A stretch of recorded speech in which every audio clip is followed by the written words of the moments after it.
information. But we very quickly moved on to the idea that we need to change the language. It's not about meeting because it conjures up too much preconceived ideas. So that you then took us, Ilke, again, you took us into the idea of transcripts and exploration of transcripts and the use of AI to analyze transcripts, summarize transcripts, and then create dynamic links back into the transcript if the summaries don't fully make sense to us. And that's all really valuable material. But this need to shift our thinking on the concept of meeting, and that conjured up the idea of a before, a during, and an after. Central to all of that is this idea that as human beings, we want to get together. But sometimes a big challenge that we have is trying to decipher all of the inputs that are taking place during our get-togethers. So where AI may become a real partner is in the preparation piece, as Ilke identified early on, where it could help us prepare agendas.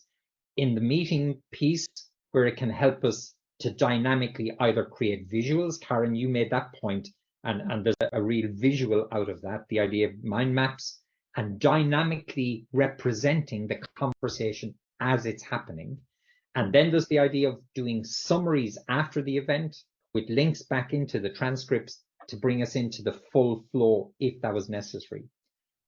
Ilke, can I link that back to the visual that you gave us of conversation, the organization conversation being a river? I called it a river of discourse in my own meeting research, and that islands or meetings are islands within that conversation flow or that river of discourse within organizations. All of that was leading us to say, so what is the precise role that AI can fulfill in the context of getting together for whatever purpose? But that equally brought us into the area of, and I'll pick a number of words that we used. We talked about exploration, creativity, analysis, imagination, emotion. And I won't say we concluded, but I think we explored the idea that, well, AI isn't emotional.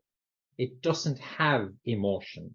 It gives us bland summary, but it doesn't infuse our engagements with passion, with commitment, with diversity, imagination, and stuff. So perhaps our biggest challenge with using AI in pursuit of supporting our get-togethers is to first define what it's meant to do to augment our natural and inherent human need, which is to get together and be emotional, be explorative, be inquisitive, all of the things that AI doesn't seem to be particularly good at. And we just need to figure out before we go too far forward with AI to say, what is it good at, and keep it doing what it's good at, and don't let it try and replace the bit that people are not only good at. We are the only ones capable of being emotional, sensitive, explorative, and so on. And maybe out of this conversation, we might not have redefined what our meetings should be, but maybe we've just put a mark on the ground to say, well, let's not engage AI too much more until we very clearly decide what is the boundary for it? How can it add value rather than being in awe of what it can do that we can't do? But let's not forget what we can do that it can't do. That's amazing. Yeah, I do, except for that I don't know if we should. I think the way you framed it was first figure it out and then start using. I actually think on that. No, a lot of the things that we were talking about, I don't know what it's going to be like in years, what a meeting will be. Suggesting, and I really liked your point about mindset. I think it's the mindset that you bring to it and the intentionality. I think it's if you without knowing how it's going to help, you're doing that